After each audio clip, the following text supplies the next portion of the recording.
Hello guys, my name is Martin and this is my 4 months review of the Panasonic G85.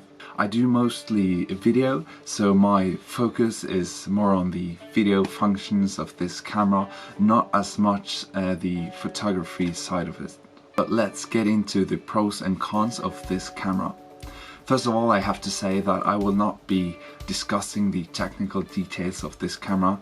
That has been covered by many YouTubers, so I will talk more about my experiences with this camera and some of the pros and cons about it. Alright, let's start with some of the pros. First of all, the menu system was really easy to navigate around, good to use. I didn't have any problems with that. The IBIS, the in-body image stabilization system, works really well, especially with the kit lens, which also has image stabilization built in. So that's great if you're vlogging, for example. You have a lot of different functions in this camera, for example 4K burst mode, post focus, focus stacking, different filters, time-lapse, panorama mode, etc. I don't use all those modes a lot.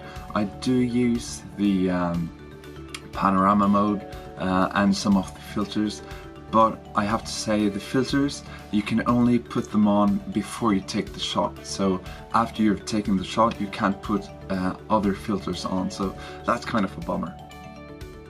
Weather sealing is also a great thing about the G85.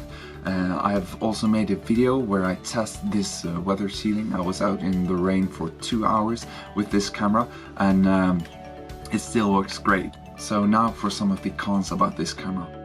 The autofocusing on this camera is not the best. For example, Sony A6500 focuses much better than this camera. So if you're going to use a lot of autofocus, maybe this isn't the camera for you. For me personally, it works okay, but that's, it depends on what you're going to use the camera for. If you want to do a lot of slow motion filming, there is no 120 frames per second option on this camera.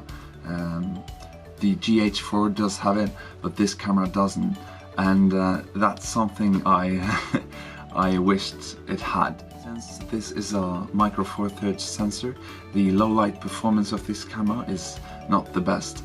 You can't compare it to, say, a full frame sensor, but you do get quite good results when ISO is 1600 and maybe up to 3200.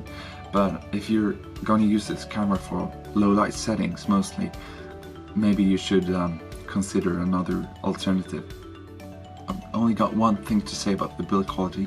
In general, it's quite good, but the hinge of the flip out screen is not as sturdy as I would like to. It feels kind of loose, and I just hope it won't break. But all in all, it's a great camera. I'm really satisfied with it. So I hope that helped you guys.